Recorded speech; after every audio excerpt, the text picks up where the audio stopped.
સંગીતાબેન, કેવું છે તમને આજે? બહુ સારું છે. મને આમ 2 દિવસમાં રિઝલ્ટ એટલું સારું મળ્યું ને કે જે હું 2.5 મહિનાથી આમ છે ને હેરાન થતી હતી. હવે આપણે આ તમારો જે એક્સપિરિયન્સ છે, આજથી ફિટ 1 અઠવાડિયા પહેલા તમે મારી પાસે જે તકલીફ લઈને આવ્યા હતા એના વિશે થોડું આપણે આપણા ફ્રેન્ડ્સને માહિતી આપીએ.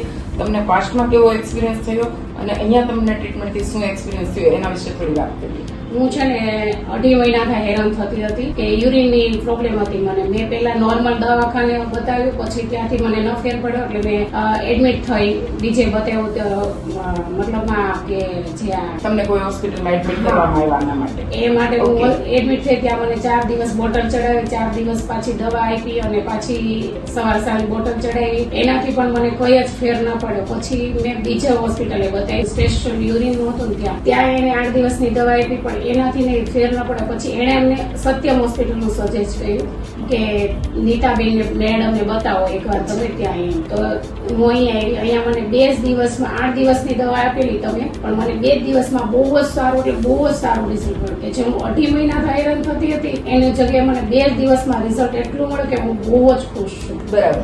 તો તમને જે 8 મહિનાથી જે તમારી કન્ટિન્યુઅસ ટ્રીટમેન્ટ ચાલતી હતી, તો એ સમયમાં અંદાજિત તમે કેટલા મેન્ટલી ડિસ્ટર્બ રહ્યા અને તમારે કેટલો ફાઇનાન્શિયલ મતલબ કેટલો ખર્ચો થયો?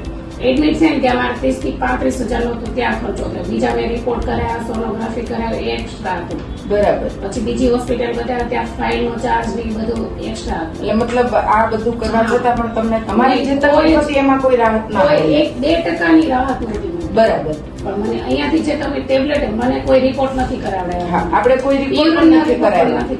બરાબર. પણ જે દવા આપી ને દવાથી ન જ મતલબ આપણું જે નિદાન હતી એ ખાલી માત્ર ને માત્ર એક પ્રાથમિક તપાસ ઉપરથી આપણે તમારું નિદાન પકડ્યું કે ભાઈ તમને શું તકલીફ છે અને એ તપાસને આધારે જ મેં તમને ટ્રીટમેન્ટ આપી. જેમાં એક પણ રિપોર્ટની પણ જરૂર હતી નહીં, માત્ર ને માત્ર એક તપાસની જ જરૂર હતી.